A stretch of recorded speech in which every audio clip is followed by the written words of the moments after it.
Asahi Kuromine, a high school boy who has trouble keeping a secret from anyone, has a crush on his cool and reserved classmate, Youko.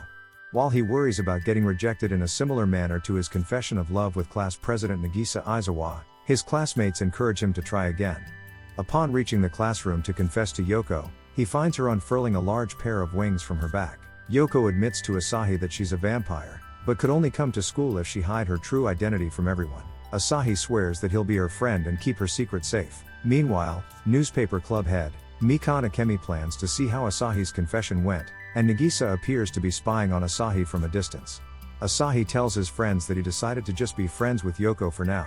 Meanwhile, Nagisa reflects on how she brutally rejected Asahi in the previous summer to prevent him from getting too close to her, but now acts jealous after seeing him with Youko. Later, Youko eats her lunch with Asahi in an otherwise empty classroom and finds some cream puffs that Nagisa left on his desk, but the puff is too spicy for her to eat. She inevitably reveals her wings as Nagisa steps into the room, but Nagisa in turn accidentally reveals herself to be a tiny alien, stepping out of her human-sized external unit, while holding a tiny ray gun at Youko. While worrying about her own secret identity getting out, Nagisa chases after Asahi with a hammer, she refers to as a memory erasure apparatus, but Youko saves Asahi from getting hit by it. In the end, the three decide to keep each other's secrets safe, while Mikan is shown digging a listening device out of an uneaten cream puff. Mikan tortures Asahi and his friends for more information about Asahi's meeting in the classroom with Youko, but he refuses to tell her anything, fearing she would spread the information around the school like she did in the past. Later, Asahi's teacher asks him to deliver homework to Youko, as she's sick and can't come to school. Mikan decides to follow him, but Nagisa appears to help him off her trail. Asahi decides to stop for a brief visit at Yoko's student's apartment, but gets a call from Nagisa that Mikan managed to get past her and run to Yoko's house. Mikan is accidentally knocked unconscious after being buried under a pile of Yoko's junk from the closet, but decides to Photoshop a romantic encounter between Asahi and Youko and threatens to display it throughout the school. Asahi confronts Mikan on the rooftop and begs her not to do it, but the pleading only makes her stronger. So Asahi takes the opposite route and decides to let her put up the pictures, draining her resolve as she didn't want him to feel happy. After school, a spirit residing in Mikan's glasses assumes that she secretly has feelings for Asahi, but Mikan angrily denies this as she twists her own glasses around. Nagisa begs Asahi for her health as her external unit ran out of battery power before it could recharge, and she was forced to come to him in her little alien form. Asahi sneaks into the girls' bathroom and carries Nagisa's body down to the nurse's office with Yoko's help. However, on their way out, Mikan stumbles upon the tiny form of the real Nagisa. So Asahi tries to play her off as a lifelike figurine. Unfortunately, this only excites Mikan and Shimada, who arrives later, while Nagisa has trouble maintaining a doll-like composure, forcing Asahi to snatch Nagisa back and hide from his friends. After taking shelter in a gym storage shed, Nagisa mysteriously grows to human size and gets embarrassed about revealing her antenna to Asahi while Mikan, Shimada and Youko all hunt them down. Asahi decides to have the human-sized Nagisa punch him out of the shed and escape, pretending to be angry. A mysterious horned lady magically returns Nagisa to her normal size, while as he and Youko clear up their misunderstanding after school. After discovering that UV rays from sunlight cause Yoko's skin to instantly tan, Nagisa decides to train her into dodging sunlight onto her route to and from school.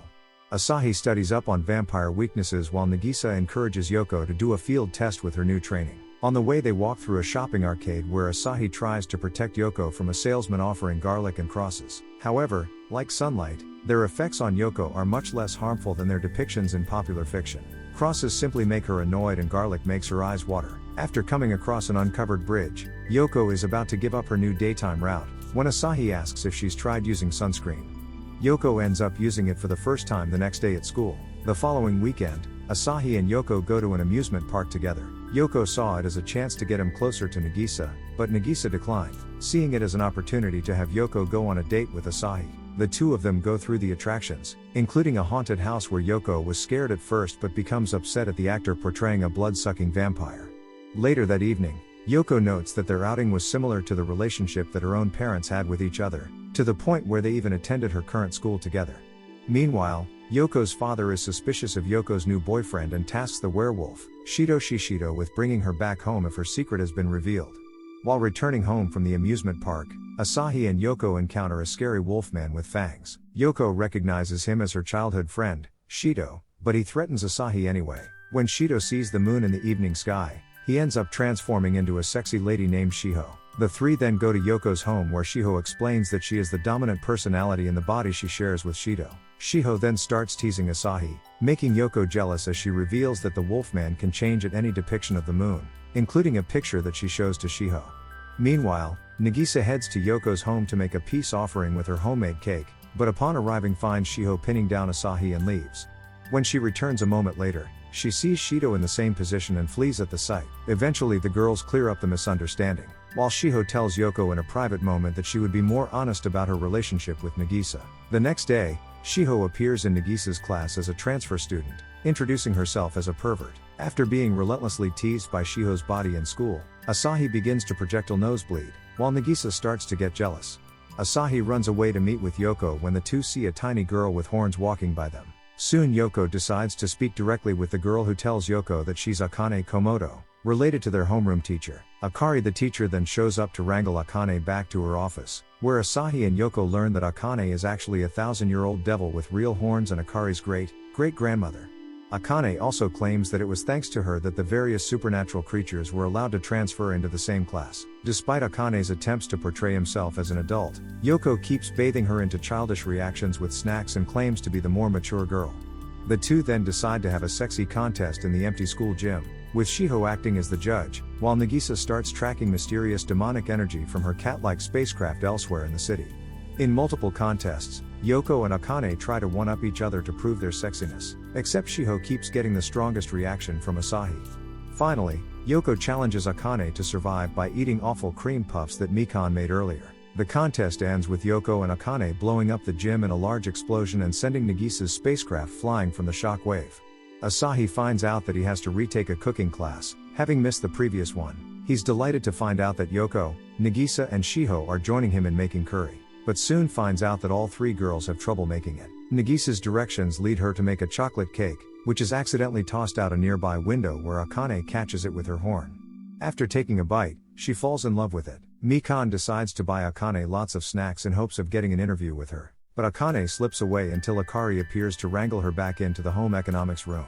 However, both women are sickened to find out that Yuko and Nagisa got too enthusiastic, and added something to the curry that causes it spew poison gas. Later that night, Akane breaks down the wall of Akari's apartment and demands that she get Nagisa to make more chocolate for her. When Akari refuses, Akane responds by magically steering an asteroid towards Earth, threatening to destroy the planet. Yuko, Nagisa and Shiho reunite to make chocolate in the same room, but Akari discovers the asteroid steer off course when Akane loses concentration, so she ties her down to a chair and force feeds her chocolates made by everyone except Nagisa. Even as Akane tries copying herself to reach Nagisa's chocolate, the other girls manage to fight Akane's clones off until she loses enough focus that Nagisa comrades in outer space force the asteroid to make a U-turn, saving Earth from destruction. And that's the end of the video. As always, if you liked what you saw, subscribe to the channel. I'll be uploading lots of videos just like this, so I'll see you in the next one.